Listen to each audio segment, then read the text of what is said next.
Hello and welcome to this video based on the EEF Guidance Report to Improving Mathematics in Key Stages 2 and 3, this time looking at Recommendation 6, Use Tasks and Resources to Challenge and Support Pupils' Mathematics.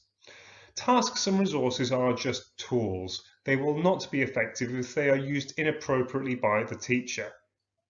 Use assessment of pupils' strengths and weaknesses to inform your choice of task.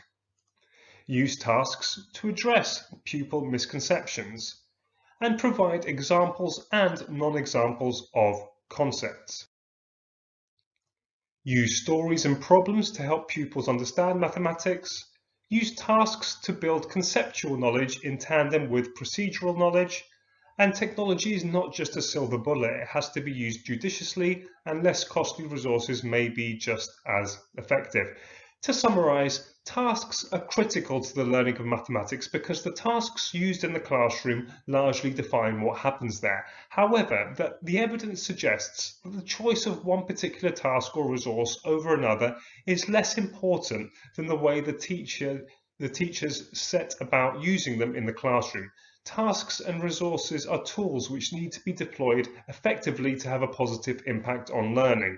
Effective use of tasks and resources requires a considerable level of skill. Many teachers will require focused support to achieve this, and school leaders should make this a priority for CPD. There is advice for each one of these considerations along with examples in the full report. I won't show you them all now, but here's a couple for you to get a taste. Here's an example of how to discuss and compare different solution approaches. A teacher asked the class to come up with different ways of calculating 5 times 18. Here are some of their approaches. I can multiply 5 by 20, then take 2 5s away. 5 times 18 equals 5 times 20, subtract 5 times 2, which equals 100, subtract 10, which equals 90. Another approach is to multiply by 5 is easy. I can multiply by 10, then halve the answer. 10 times 18 is 180. 180 divided by 2 is 90.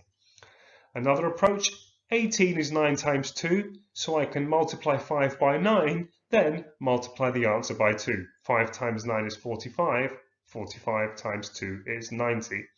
The class discussed what similarities there were, how easy each method was to understand, and how efficient it was to execute mentally. The teacher then asked the class to try and find similar ways to calculate 12 times 15. Here's an example of how to use tasks to build conceptual knowledge in tandem with procedural knowledge. A teacher asked the class to perform this calculation using long multiplication, 34 times 52. The teacher then asked the pupils to move the digits around to produce a new 2-digit by 2-digit multiplication, for example, 53 times 24. She asked them to find the arrangement that gives the largest answer. This task provided opportunities for pupils to rehearse the long multiplication algorithm, which is the procedural knowledge, whilst at the same time developing conceptual understanding of place value. Thanks for watching, and look out for the next video about the use of structured interventions to provide additional support.